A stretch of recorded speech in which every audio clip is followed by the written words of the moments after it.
Hi, my name's Allison Foster. I'm 24. I'm an American girl, an American taxpayer. Today's December 20th, 2012, so tomorrow might be the end of the world. If it's not, I might make another video. Let's see how you like this one. Lately I've been researching something that bothers me. I didn't know how to get my message across because not a lot of people know about it, but I thought that I'll just use the technology that's available to all of us and something that everyone uses. I don't know how much you know about the Voice of America Persian News Network, but it's becoming a huge problem for American taxpayers because the employees are all funded by us, and the Persian News Network is supposed to be a great tool for public diplomacy to the people of Iran. It's supposed to be informative and just give a good description of how democracy works, how America works, and give them that information. But unfortunately, the programming and the employees are overwhelmingly anti-American. In addition to having the anti-American programming, a lot of these employees are either informants for the Islamic Republic Intelligence Service, or they're very sympathetic to the regime, which is completely the opposite of how it was supposed to be when the organization was founded. You know, our founding fathers had dreamed of bringing democracy and freedom to the world, and that was the original mission of the umbrella of VOA, and then specifically each of the different languages. VOA was formed after World War II, and for the past 70 years they've been doing a good job of bringing that same message that they were founded on to the world. But through my research, I have found that during the past 6 to 7 years, the Persian News Network has not been doing that. They have been going completely off their path, and they are no longer in line with the mission of overall VOA. Now, the Persian News Network and the VOA operate under the Broadcasting Board of Governors supervision. And in the next video, I'll go into more detail about the structure of that. But for now, I'd like to just stick with the Persian News Network. Their hiring practices include almost exclusively family members. And through my research, I've found husband and wife and their daughter and the daughter's boyfriend all work there, as well as cousins and mothers and sons and siblings. Now, these people, most of them don't have journalistic experience at all, and their hiring practices are unbelievable. They hire a family member that they know doesn't have any experience, and they'll give them the job title of a teleprompter operator. Now here, when these people are operating under their teleprompter title, they're being given the chance, while being paid a salary, to learn about journalism and have their first journalistic experience. And it's a waste of our tax dollars. It's insulting to Americans that work hard to get and to keep their jobs to have these people with no experience and a very anti-American message operating under our money. When these people are operating under their teleprompter title, they're being given the chance, while being paid a salary, to learn about journalism and have their first journalistic experience. And it's a waste of our tax dollars. It's insulting to Americans that work hard to get and to keep their jobs to have these people with no experience and a very anti-American message operating under our money. Now, as a young American woman, I work hard and I pay a lot of taxes just like the rest of us. And we're paying our taxes so that these people can work and have a salary that's probably 2 to 3 times what mine is and what yours is. And it's not fair to us. It's not fair to everyone that wants to work hard and wants to achieve something on their own and not just get it handed to them by family members. Now, I told you how a lot of the employees at PNN are either informants for the Islamic Republic or very sympathetic to the regime. Let me give you an example. Recently, a video was released of a confidential telephone conversation with an employee of PNN named Ahmed Badabi and the Deputy Intelligence Minister of Iran. This conversation proved that for 10 years, Ahmed Badabi worked as an informant for the Islamic Republic. In 2008, he left the country easily and with the knowledge of the Islamic Republic and came to the United States. A year later, in 2009, he started working for PNN. Now, Ahmed Badabi became accidentally famous through one photo, even though he wasn't a political activist. He was given the title of political prisoner when he was not in jail, and he and his family gained many benefits from the Islamic Republic in exchange for information. After he came to work for PNN, he was being guided by the Islamic Republic still. The Intelligence Service was still in communication with him. They were still telling him what to do and what to say. Ahmed Badabi was even under FBI investigation, and his ex-fiancée was a witness, and she told the FBI that while he has been working for the VOA PNN, he had still been in communication with the intelligence service in Iran, and they had been guiding him on what to say and what to do. All of this is available with a quick Google search. It's very easy to find on the internet. You can hear it in his own words in the video. Now, Badabi has created really a sort of gang to go after and try and discredit the legitimate political activists outside of Iran here in Washington, D.C. He uses his time on the clock to do this at PNN. He uses his salary to hire a lawyer to do the same thing. Ahmed Badabi created a sort of gang to go after and discredit other legitimate political activists, and these people were made up of his friends and colleagues who, interestingly, also work for VOA PNN. It's also really interesting for me because, as a contractor, he was told twice by PNN that they no longer needed his services, and he used his salary, our taxpayers, to hire a lawyer who sent threatening letters to have him reinstated back into PNN twice, and he's still there today. He's been working there now for 3 years. In this telephone conversation that you'll hear between Ahmed Badabi and Mohammad Hassan Javadi, the Deputy Intelligence Minister of Iran, the tone is very friendly. They're calling each other buddy and dear, and if he was a legitimate political prisoner, he would not be addressing his interrogating officer this way. In the conversation, Badabi is telling Javadi that during the past 10 years when I've been working for you and working for the Intelligence Ministry, you've been 100% honest with me, and I trust you completely. I want all of you to listen to this 22-minute phone conversation between Ahmed Badabi, the Voice of America Persian News Network contractor, and the Iranian Intelligence Ministry. This clearly shows that Badabi has been an informant for 10 years, more than 10 years, for the Islamic Republic Intelligence Service. And I have a direct question for the United States Congress, the State Department, the House and Senate Foreign Affairs Committees, and especially the Voice of America directors David Ensor and the Executive Director Steve Redditch. How is it possible to have an Islamic Republic Intelligence Service informant working for VOA when my tax dollars are paying his salary for him to follow the directions of the Islamic Republic Intelligence Service? I want all the responsible officials to do a thorough background check on everyone working at VOA, PNN, and Radio Farda. Do we really need that many employees working there? And do we really need the family members of all these employees working there with no journalistic background? It's not fair to me and to the rest of the Americans who work hard for their jobs and work hard to keep their jobs, and our money is going to pay for people that don't care about these things and don't care about the country that they're working and living in. Also, it's not a bad idea, in addition to a background check, to see how many people lied on their applications and if they're even qualified, and to drug test them as well. I'm starting this campaign to raise awareness about the problems and enormous waste at VOA PNN. The American citizens and policymakers deserve to know what's going on in this very important organization and how we can fix it and save our tax dollars. Let's listen to this conversation now. You can find a full English translation on www.voapnnwatchdog.com. God bless you all, and God bless the United States.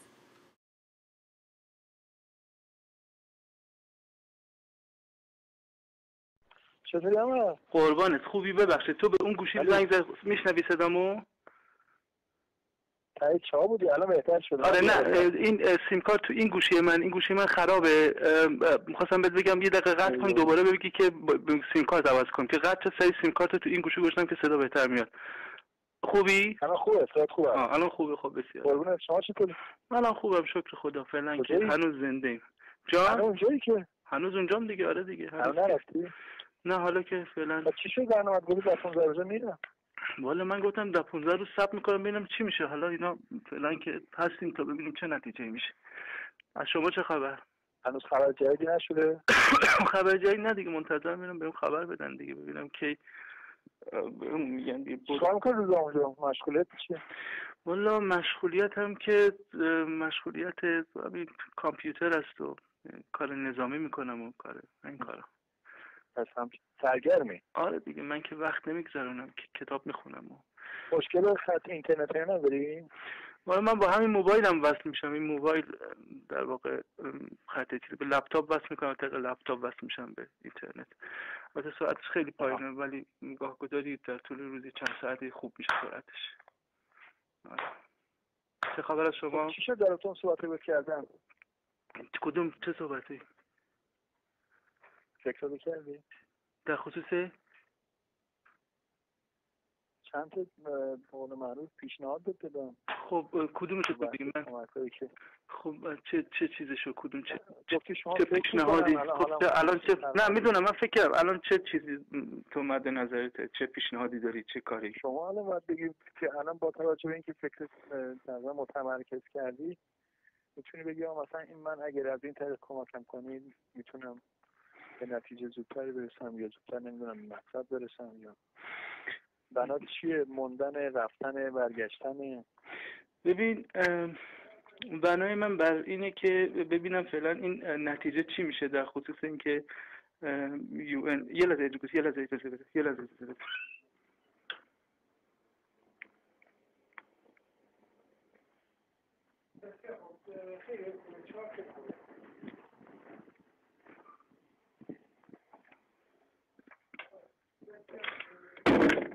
ببخشید جواد، من این ور بیام صدای من اینو نشنون. معذرت میخوام. اون ور نمیتونستم صحبت کنم. چی گفتی؟ متوجه شدم. آره این ور میان تردد میکنن، صدا منو میشنون، نمیخوام این ور بشنون، در اون تو اینو تو اندر بس. خب چیکار تو چه پیشنهادی داری برای من؟ ببین نه، شما اون روز گفتی که من روی این پیشنهادی که شما میدید بررسی میکنم، بعد چون وقت آزاد دارم فکر میکنم، بعد حالا تو تماس که قرارش من یعنی امروز با شما میگیرم یا زودتر روی این که حالا ما چه کمک میتونیم بکنیم، یا اینکه نه به قول خودت برنامه اینه که فعلا بمونی و منتظر باشی و تصمیم کسی که باید بگیری. من نمیدونم والا شما به جنبندی رسیدید دیگه. آره نه ببین جنبندی نرسیدم به خاطر اینکه اینجا اینا هنوز به من جواب نه هم ندادن و نمیدونم حالا نتیجه چی میشه اینها. من میخوام یه چیزی رو شفاف برای من توضیح بدی. تو دقیقاً کاری که برای من میتونی بکنی، اگه من میخوام برم چه کار میکنی، اگه بخوام برگردم چه کار میکنی برای من؟ پاسپورت بخوای میتونم بهت بدم که از اونجا بری. خب بخوای برگردیم که خیلی راحت میتونی برگردی تو. خب من که خب ببین الان من برگردم دیگه پیگیر قضایی برای من نداره. نمیگن تو رفتید خیلی قانونی از مرز خارج شدی باشه رفتی توی کشور غریب، بعد اونجا که ما میتونیم چیزی کاری الان ما حل میکنیم. خب الان قضیه پیچیده که من رفتم و یه چند لحظه عذر میخوام بیرون اگر ممکنه تشریف داشته باشید، من یه صحبت معذرت میخوام. باشه مرسی، ببخشید عزیزم، عذر میخوام. من ببخشید من جواب خب درست اینکه مطلع شدن که من بهشون اطلاع دادم. خب الان میگم الان من به حداد گفتم که خب همین کسی که به حداد گفته همین کسی هم باز به آقای حداد میگه که ایشون با هماهنگی ما برگشته مثلا. خب اون وقت دیگه تو خب تو نمیدونی خفت منو بچسبی دیگه، تو رفتی اونجا پیش کی رفتی چیکار کردی داستان چیه این برنامه ها و اینها؟ نه از این جهت این چیزی که شما نگرانی که داری حتما این حل شدن نیست. یعنی این روال گذاشته می زندگی رو میکنی، نمیدونم دنبال کار هستی معاشرت. خب اون وقت یه بحث چیزش چیه؟ بحث این که حالا مثلا من خب همه پیچیده که من رفتم دیگه، حالا اینو مثلا چی میخوای حل بکنی که تو چی؟ نه خیلی جا اونه که میتونی خود یه جوری رفع رجوعش بکنی. یعنی کسی که شما رو بیرون باید ملاقات نکرده که بگه بله ما مثلا دیدیمش فلان جا بوده. نه اونجوری هیچ کس من ندیده. تمام شد. خب نه من نرفته بودم. من مثلا همون چیزی که گفته بودید به قول خودت کیش هستم یا نمیدونم جنوب هستم یه چیزی اینجور درست میکنید. اون بستگی داره. ببین اینه دیگه میشه حلش کرد. این رو بستگی داره که تصمیم قطعی. خب ببین شما چی خب امروز چندمه شمسی؟ امروز چندمه تاریخ شمسی؟ امروز 19 خرداد. ببین یه چیزی خرداد. آره یه چیزی من اگر اینجا بخوام برگردم به چه ترتیب باید اقدام بکنم؟ بخوام برگردی؟ یه راه مختلف داره. یه راهش اینه که الان ارویلی؟ نه هول هوششه. خب میخوام یعنی بگم نمایندگی ما کجاست؟ نمایندگی شما که تو ارویل دیگه. یه راهش اینه که به نمایندگی ما مراجعه کنی. خب یه راهش هم اینه که برسات با یه تذکره اینا چیزی اگه داری از اونجا برگردی که مسیر بیای مرز و از مرزم بیارن دیگه. یا نه ما با یه قاچاقچی کسی معرفی کنیم مثلا برگردونه بیاره. اینم یه راهش. یعنی هم رسمی میتونی برگردی که مراجعه کنی به نمایندگی ما. خب همین که به رسمی میتونی خودتو برسونی مرز و از مرزم من هماهنگ میکنم دیگه. اونجا تا مشکل نداره که میتونی راحت بری. خب مرز اومده بگم من فلانجا هستم. خب ببین حالا یه چیزی من حالا اینو که نمیدونم چقدر حالا باید ببینم به چه ترتیب من اگه قرار شد برگردم باید اقدام کنم. وقت میتونی بیای داخل. یه راهی هم داره. چی؟ الو داخل. خب از اینجا انتخاب کنی کجا بری که دیگه اونجا هم دردسر نکشی. یعنی من بیام توی ایران بعد تو به من گذرنامه بدی من اونجا برم؟ بیا اینجا اصلا ردیف میکنی بری. این یه راشه. میخوای اینجا هم نه همونجا باشی باید گذرنامه پیدا کنی اونجا مثلا ردیف کنی و اونجا بری. وقت گذرنامه رو چی میخوای به دست من برسونی؟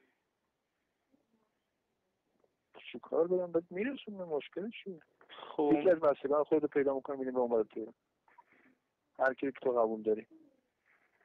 یا آشنا کسی داری ما میدیم به کسی مثلا به برش بگیره. اون دیگه هم اگه کسی داری میتونی معرفی کنی یا نه ما به جور میفرستیم برات مثلا نمایندگی جایی یا از طریق نمیدونم غیر مستقیم. اون مشکل نیست. ما باید میرسونیم دیگه. تو عراق که کاری نداره رسوندن چیزی. خب پس تو باید باز به من یه فرصت دیگه بدی.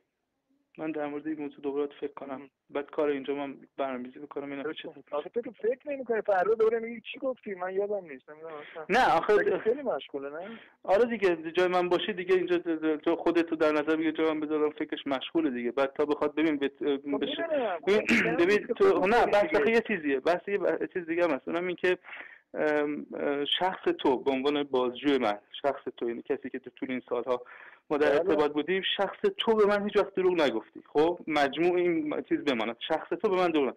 من به حرف تو میتونم اعتماد بکنم. باش اعتماد میکنم. اما به نظام مقدس هم میتونم اعتماد بکنم. تو من که شما ببینید به شخص بنده که اصلا نمیشناسی که من یک کسی هستم که تو این نظام هستم، تو این حکومت هستم. من از خودم چیزی ندارم که. خب آخه همین نظام هم که همین نظام هم وزارت خونه کار.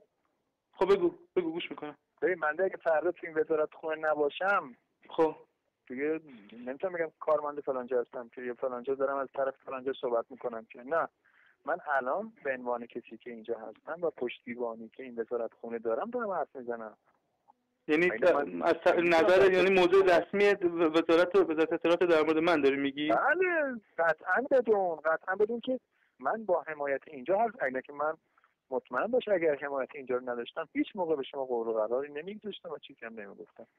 چون به شخصی که من نمیتونم تصمیم بگیرم که حرفی بزنم که پشتوانه نداشته باشه که. چون میدونم پشتوانه داره برام به شما این رو میگم. خب درسته من یه ویژگی شخصی خودمه. اون بحث شداست و اون چیزی هم که بین من و شما گذاشته واقعا صادقانه بود. چیزی که بین من از طرف خودم صادقانه بوده. من خب آره من نه شخص تو رو دارم میگم تو این مجموعه تو این 12 سالی که کار سیاسی زندان اینها بود با آدم‌های زیادی از این مجموعه در واقع حاکمیت جمهوری اسلامی در ارتباط بودن. باز فکر کنم شخص تو و فقط شخص تو جز معدود آدم‌هایی بودید که دروغ نگفته. حالا دروغ نگفتیم حالا نمیدونم بشه ولی خیلی آدم‌ها رو دیدم که به این ترتیب. در هر حال تو یه کاری بکن. من چون که اینجا هنوز جواب منفی هم نگرفتم یه فرصت دیگه به من بده، بذار من فکر بکنم ببینم به چه ترتیب میشه. تو عجله ندارم، میتونی خیلی سراسر فکر بکنی. آره من فکر میکنم بعد عجله ندارم، بالاخره بعد اون مکانیزمش. آره نه حالا میگم اینجا هم هیچ پاسخ خاصی به من نداره، چیز خاصی یعنی اتفاق نیفته فکر کنم، چون که پروسه من آمریکا هم که نرفتم، اگه میرفتم میشد، امکانش بود که سریع انجام بشه. من مثل یک پناهنده عادی مراجعه کردم. این پناهنده عادی هم پروسه معمولی داره که پروسه معمولیش خود طول میکشه. هنوز چند پاسخ نه هم ندادن. با سازمان ارتباط داشتی؟ با کی؟ احمد جان با سازمان ارتباط داشتی؟ با کی؟ کدوم سازمان؟ چه سازمان؟ چه کدوم سازمان؟ اون سازمان مجاهدین خلق؟ نه ارتباط ندارم، نه ارتباط ندارم و من نمیدونم چه حسابی در جریان اومدن تو هستن اونجا؟ نه کسی در جریان نیست. من نمیدونم تو چه شکلی چه چیزی رو کلت زد. با ما این همه جریان سیاسی توی مملکت من باشون رابطه خوب دارم، چیزی رو کلت زد سازمان مجاهدین خلق. من تعجبم کردم چون من از یکی شنیدم. نه این با سازمان اگر که اینجوری بود که مستقیم میرفتم اشرف دیگه اینجا نمیموندم که مرد حسابی، مستقیم میرفتم اشرف. من گفتم اگه اینجوری به قول شما میرفتم اشرف. آره گفتم اونا برای اینکه طبیعی باشه این کارو گفتم نه من قبول نکردم اینو. نه من نه با سازمان که در ارتباط نبودم. عرض به خدمتت که من پیش یه دوستی آمدم، یه دوستی. چیه آمبولانس عراقی گرفتی؟ نه اینجا طوفان شنه خیلی گرد خاک زیاده و منم عفونت تمام دیگه شیمیایی هم شدی؟ نه آقا شیمیایی نشدم. گرد خاک طوفان شنه و این طوفان شنه هم بیخورده سنگین بود، عفونت ریه کرده. احمد ایزی چیزی نگید اینجا بابا مگه ما بازار آزاد کار نمیکنیم که ایزی چه حرفی میزنی مرد حسابی؟ تو چه چیزایی به کلت میزنه؟ ایز تو سازمان مجاهدین خلق بابا بودی که ببین من بگو صاحب درست حسابی که نداری که خودتی. ای بابا دست تو جواد چه حرفی میزنی؟ نه نگران این بحث نباشید، نه این جای نگرانی نیست. این یکی. دوم این که نه من با سازمان مجاهدین ارتباطی نداشتم. تو دین و ایمان درستی داری؟ دین و ایمان ندارم ولی اخلاق که دارم مردمه. مگه آدم دین داشته دین نداشته تا اینکه اخلاق هم نداشته نیست که بابا جون. نه اینجوری نیست. اینا نگرانی از این بابت هم نیست. من بیشتر از این که تو نگران من باشی خودم نگران خودمم و نباشم. یه در واقع بکشار این چیه نمیگی که ما بدونیم آخه اونجا چند نفرید، با کی هستید، آدمای مورد اعتمادی هستن؟ دوست داری من بهت بگم اینجا چند نفر بالا کردن؟ ببین سازمان مجاهدین خلق هم نه این اصلا با این جریان رو دیوانم مگه من به این همه جریان بعد از 10-12 سال کار سیاسی و حفظ آبرو اینا من پاشم برم حالا سازمانم به لحاظ آدم به لحاظ خدمتمندانی نه من کمک نگرفتم. من یک دوست به من کمک کرد، یک شخص به من کمک کرد تا امروز و این شخص هم تو میشناسین اصلا اساسا ارتباطی با در واقع ایران داره، هیچ ارتباطی با ایران نداره. این کلیت ماجرا. به هر حال من یه فکر چیکار کردی احمد؟ چی رو مظاهری چیکار کردی؟ مظاهری هم هست دیگه. اونم هست دیگه برای خودش دیگه. وکیل کرد یا نه؟ اونم کارش پیگیری میکنه دیگه، وکیل دیگه. اون که با یه وکیل کار خاصی نمیتونه بکنه. یه وکیل مهاجرت کرد یا نکرد؟ آخه اون کاری نمیتونه بکنه. اون یه وکیل مهاجرت اون زمانی میتونه برای من کاری بکنه که من برسم یک کشور. بالاخره نه من صرفا اونم گرفتم برای این گرفتم که به عنوان یه وکیل یه جا داشته باشم که اگه مشکل پیش اومد یک نفر به عنوان یه وکیلی که قانونا وکیله بتونه به کارم بگه. ولی عملا تو این پروسه اون نمیتونه کار بکنه برای من. اون نمیتونه از دستش نمیاد. حالا چه تعریف کنید تو اطلاعات به ما بده ببینم چجوری وضعیت شما. اینا تو از من اطلاعات گرفتی؟ نه میگم تو 2 کلمه اطلاعات به ما بده اینم از من اطلاعات گرفتی. من مثلا تو میگی من حتی اگه اونجا بیام قسم بدی نمیدونم چی قسم که بابا اصلا قسم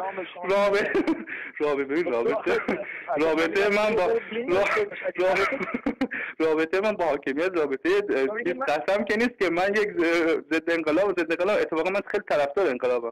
من همیشه هر لحظه دوست دارم تو این مملکت اتفاق بشه، انقلابی بشه، شماها بریم، ولی شماها نمیخواین انقلاب بشه. لذا من ضد انقلاب نیستم، شما ضد انقلابین. یکی. دوم این که ببین رابطه من با شما همیشه من یک متهم بودم، یعنی کسی که مخالف حاکمیت، شما یک کسی که نهاد قدرت بودین. رابطه ما این بوده و اگر که این اواخرم یک تعادلی درش ایجاد شده بود فقط برای این بود که یه در واقع توافق بود، من کار سیاسی نکنم شما بذاری من بیرون باشم باقی مانده محکومتم، این بود دیگه. خب غیر از این دیگه من چیز دیگه نداشتم که هم. آره ولی ببینید خب ما ببینید این یک بخش درسته، این بحث چیزی که شما میگید، یه بخشش هم واقعا اون الفت و دوستی بود که بین ما اتفاق افتاده بود. ما این دو تا رفیق و دوست با هم بالاخره اخلاق همدیگه رو درک کرده بودیم، اون گرفتاری‌های شما رو ما میفهمیدیم، مشکلات شما رو میدونستیم، به این جهت یه قدری میشه بود حتی درگیری بخشی از مشکلات شما هم بودیم، در صدد اینم بودیم که واقعا چجور کمک میتونیم بکنیم. یعنی این دیگه خارج از اون چیزی بود که شما میگی بین حکومت و من یه متهم.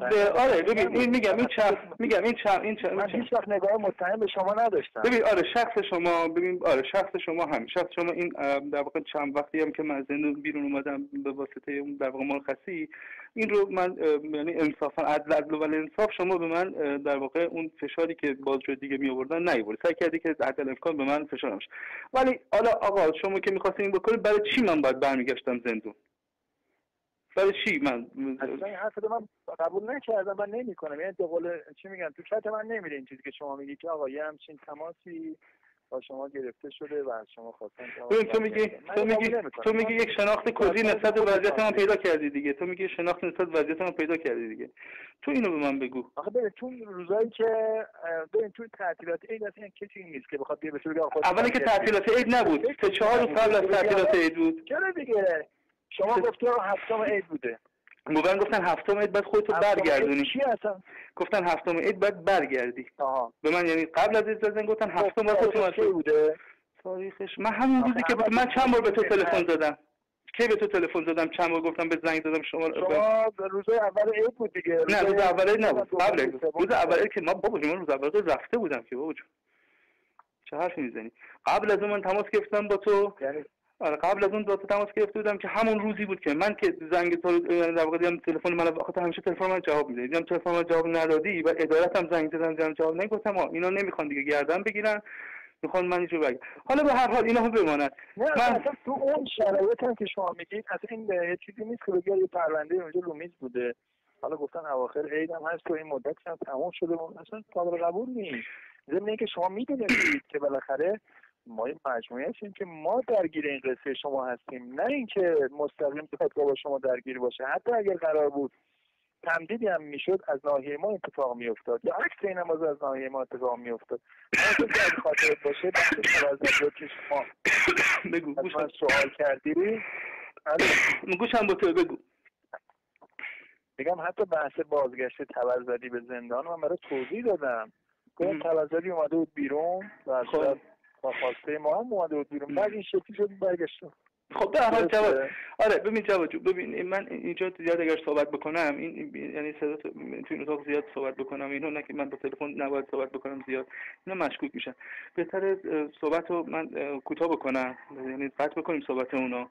فقط من آره خواستم برگردم نه قربون تو من تلفنتو دارم دیگه، خواستم برگردم اگر قرار به برگشتن شد یا قرار شد که ازت کمک بگیرم بهت زنگ میزنم و شما باید به من ضمانت هم بدید که جان نه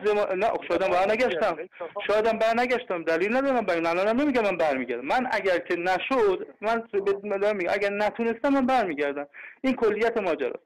برگردم برنامه چی برای گذرنامه؟ خب همین دیگه من اگه به مشکل بر بخورم من ترجیح میدم که بدون گذرنامه اینجا برم، یعنی اگر گذرنامه رو تو بخوای برای من بفرستی اینجا دیگه عملا یعنی تو چه شکلی گذرنامه رو حاکمیت آورده توی کشور غریب به تو داده، این اصلا یه چیز در واقع غیر منطقی است. من میخوام برگردم مگه اینجا میگم اگر نشه اینجا من به لحاظ خیلی چیز مشکلم دارم، من به لحاظ موقعیت امنیتی اینجا مشکل دارم، هم به لحاظ مادی اینها من مجبور به برگشتن میشم چون میدونم گزینه دیگه برام نیست. برگشتن باز گفتم به اون دفعه هم گفتم هیچ ضمانتی هست نمیخوام که کاری برای من انجام بدی یا مثلا من به من ضمانت بدی منو دوباره زندون نه خبر ندارم. کاری باشون نداری؟ چطور تو در ارتباطی؟ تو خبر داری ازشون؟